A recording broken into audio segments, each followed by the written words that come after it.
government, in the last 1 year or more, we've seen that our both domestic and external debt had grown to about 121 trillion naira.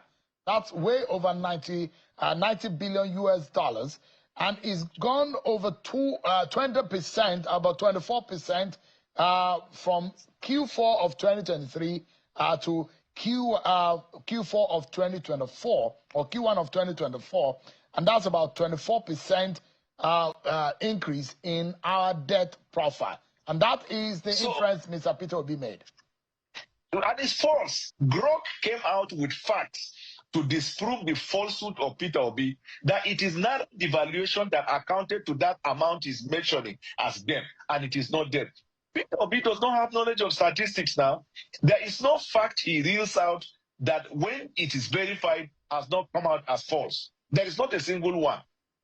And he knows that it's falsehood, but he's happy to just throw it because he has an army of people called the Obidient who normally don't use their brains in interpreting whatever he says, but they take hook, line, and sinker and run to the market with it. But he's not even going to be the presidential candidate. The reason I'm out today is just to debunk that. He's not even our focus. He's not even going to be the vice president. I mean, Director-General of their next campaign. We will now be wasting our time and be responding to him.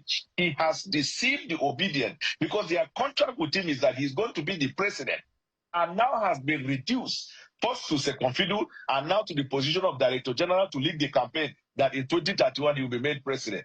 So Nigerian people will know the days of sentiment that he used in 2023, religious sentiment, is over. If you have noticed the thought that Peter Obi deceived, they are not with Peter Obi at the moment.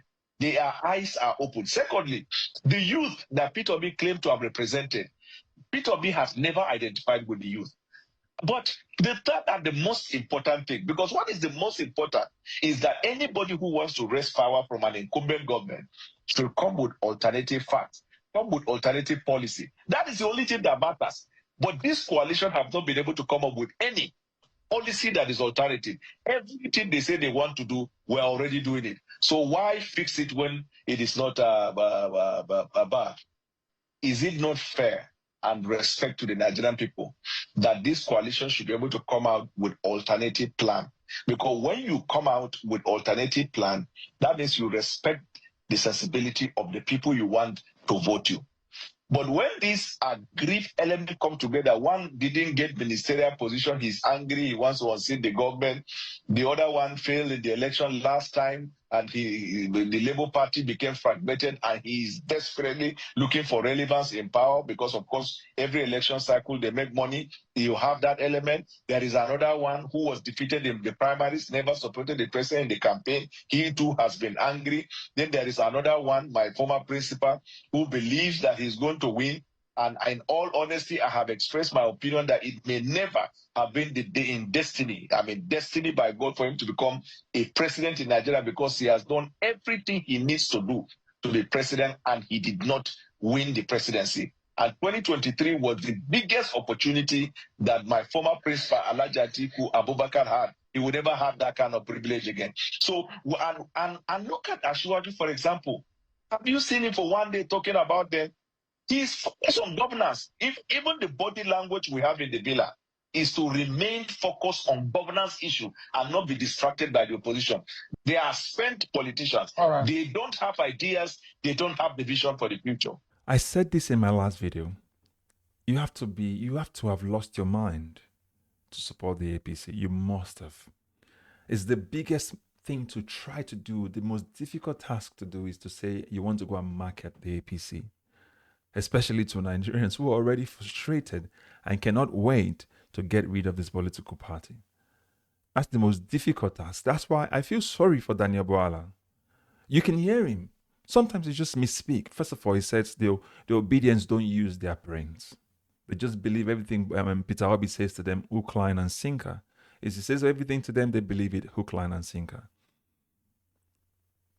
You know, every time they come on TV and they say Peter Obi is not their problem, he's going to be the Director-General from the 2027 campaign for Atiku and Mechi. It's not their problem, but he's the same person they're constantly attacking. They talk on the surface about Atiku and say, oh, he's not destined to be Nigeria's president, or Amechi, or El-Rufai. But they'll go hard on Peter Obi because they want to make sure that they discredit him. But you know what? It tells everything that is on ground, and that's what they're expressing. And Nigerians are tired. Nigerians wants to get rid of the APC, and the APC is afraid. Is afraid. Bola Tinubu is afraid of Peter Obi. Completely afraid of Peter Obi. They know now. They really can see the handwriting on the wall that Nigerians are fed up. Nigerians want to get rid of the APC, and Nigerians are backing Peter Obi. That's why whenever they come, they attack the Obidient and Peter Obi, and they try to put a rift between Peter Obi and the Obedience group. It's as simple as that. They're seriously afraid of Peter Obi. They come and say, oh, he heard what Daniel Bwala said, that Peter Obi does not know statistics. And they keep talking about policies. What policies are they going to do that is different from what we're doing? Every time Peter Obi talks about what he's going to do, they run to say they want to implement that policy just so that they can say that, oh, we're already doing it. Why do you want to change us? This reminds me of the Conservative Party in the UK, wherever the Labour Party, whenever they were still in opposition, whenever they said they want to run up, this is the policy they were going to do. Then the Conservative Party at the time will rush and go and do it and say, we're ready to do it, and they will just buckle it. And they keep blundering through simple processes. It's exactly what the APC is all about. They want Peter Obi to tell them the policies he's going to do, and they will now rush to go and do it. And they will now say, we're already doing, why do you want to change us? It's not giving you anything new. We're already doing that one.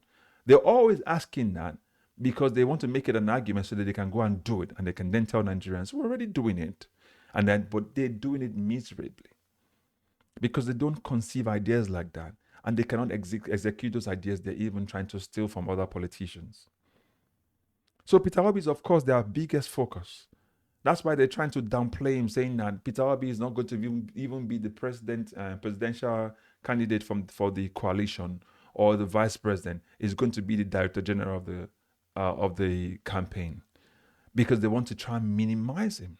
Come up with those stories so that Peter Obi can be on the defense to say, no, that's not true, that's not true. But you can see the political play here, and Nigerians can see through it.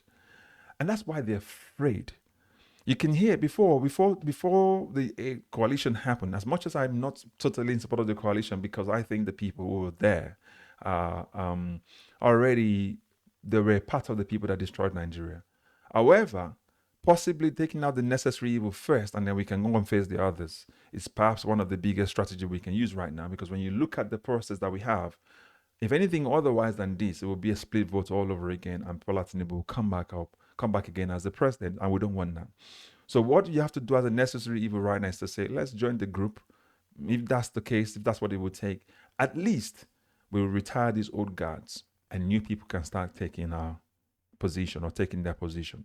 It will be Bola Tinubu's time and everybody around that age bracket, including Atiku. So we're phasing out a generation. So there's some tactical thinking about that. That's why I wish that Omoyele Sowore literally just took a bet on that and say, Peter Obi, if you will talk to me, we can be together and then form this coalition. Because the biggest coalition that Nigeria really would have needed would have been the coalition of Peter Obi and Sowore. I'm telling you. Because Peter Obi has his own supporters, Sowore has his own supporters. Forget about the fact that a lot of them didn't turn out for him. They made a political calculation thinking, well, Sowore cannot win because it doesn't have the numbers as much as Peter Obi has. So they voted for Peter Obi, most of them. But telling you the truth, put them together, it becomes a formidable force. And I tell you, it will be an earthquake in Nigeria if that happens. But you have to also respect Sowore's stance, because you cannot take that out. You understand? But what I'm trying to say at large anyway is this, that the APC is actually afraid, completely earth-shaking of Peter Obi. They're afraid. That's why they're constantly coming and attacking Peter Obi. Every time they speak, it's about Peter Obi. Every time they speak, it's about Peter Obi. They talk about the coalition not having a proper plan for Nigeria. The coalition only just came together less than 2 weeks.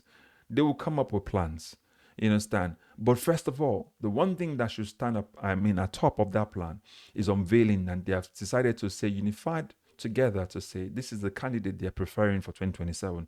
With Atiku taking the backstage, El-Rufai taking the backstage, Amechi taking the backstage. And by the way, El-Rufai cannot be a vice president candidate. Let's take that out of the way. It has to be somebody else without a sting like El-Rufai has. And then after that, come see the work. You see all those defections that happened before? It will be the biggest regret to them because we're going to vote them out in 2027. We will campaign, we will sensitize more Nigerians, and by the time we're done, they will be out of power. And that's why I say they are really, really afraid of Peter Obi. So apart from 2027 not being Atiku's destiny to be Nigeria's president, now one I more or less will agree with whatever Daniel Bwala said there, because it's not about anybody's ambition. It's about the ambition of Nigeria moving forward. So anybody's thinking is about their personal ambition out of the way. The Nigeria is bigger than your personal ambition. Everybody wants to be president in Nigeria, but who we have right now that will lead Nigeria in the right place with some sense, that would be Peter Obi of all the preferred candidates that are putting their hands up wanting to be president. So I don't know what you think about what Daniel Bola says, but put your comment in the comment section and then let Nigerians have a chat as well with you and with all of us as well. Let's make sure that we continue to sensitize Nigerians and then get 2027 in the right order. Okay? I'll catch up in the next video, but don't forget to like, share, and subscribe. Also, remember to recommend this channel to others. God bless you. Bye-bye for now.